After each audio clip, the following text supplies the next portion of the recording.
So ito na nga yung pinakagusto nyong linis serye. At alam ko sobrang tagal ko na nga hindi nagagawa to, kaya naman ayan, sige papagurin ko na naman yung sarili ko para sa inyo. Hala hindi.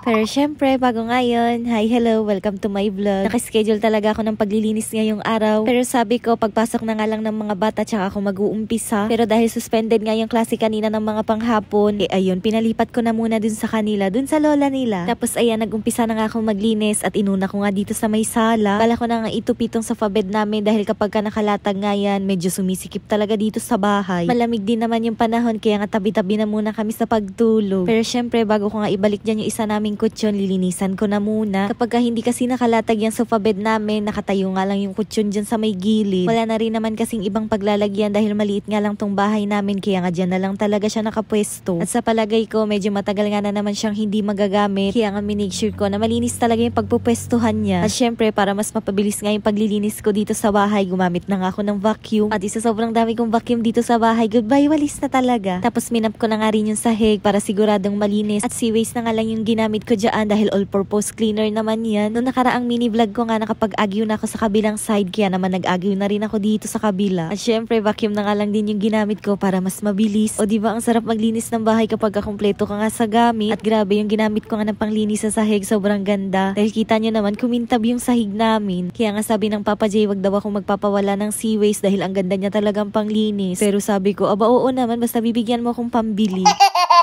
Nung nakaraang araw nga rin, nakapagpalit na ako ng kurtina sa may kusina at saka dito nga sa bintana. At naiwan nga tong dito sa sala, tsaka naman dun sa CR. Kaya naman ito, dahil naglinis na din naman ako, pinalitan ko na nga rin. Huwag nyo na nga munang pansinin yung mga kalat ko dyan banda sa may kusina, dahil yan naman yung next ko nalilinisin. At gaya nga nang sabi ko sa inyo, sa sobrang dami ko ng gamit dito sa bahay, hindi ko na nga kayang linisin to ng isang araw lang. Itong kurtina na nga lang din na to yung nakita at nakuha ko dun sa may cabinet, kaya nga yan na lang din yung pinalit ko. At eto na, balik na naman dito yung higaan at mga una namin. Balikan niya na naman yung magiging setup namin araw-araw kapag ka umaga, ililigpit namin yung pinaghigaan para nga kahit papano meron pa nga kaming space na pwedeng galawan. Naku, sabi ko naman sa inyo, hindi na nga ako naghahangad ng malaki pang bahay dahil dito pa lang sa tinitirahan namin na medyo maliit, napapagod na talaga ako sa paglilinis. Paano pa kaya pag malaki na siya? Sa bagay, naglalakihan naman na yung mga anak ko, kaya naman siguro meron na akong makakatuwang. Pero syempre, kung ano pa nga din yung will ni Lord, doon tayo. Kaya naman hindi ko talaga minamadali ang mga bagay-bagay at ini-enjoy ko na lang talaga. Dahil kapag pinressure pa ang sarili, naku, mababaliw na talaga siya. Hala, bakit ang OA mo?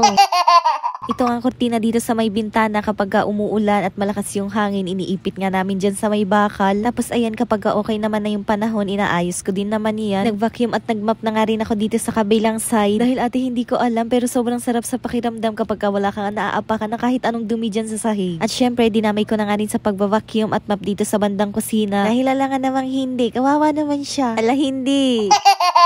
Bukas naman, ang target ko talaga kung kakayanin, maglilinis naman ako sa kusina. Dahil ate, siguro nung nag-makeover nga ako dyan sa kusina, hindi pa talaga ako nakakapaglinis ulit. Pero araw-araw naman ako nagpupunas dyan sa may lababo, pero hindi nga lahat. So alam nyo na ha, yung mga next mini vlog pa natin, puro linis serye talaga. Dahil sa totoo lang, feeling ko din napapabayaan ko na yung bahay. Hayaan nyo, babawi ako, pero ngayon, deserve ko na muna magpahinga.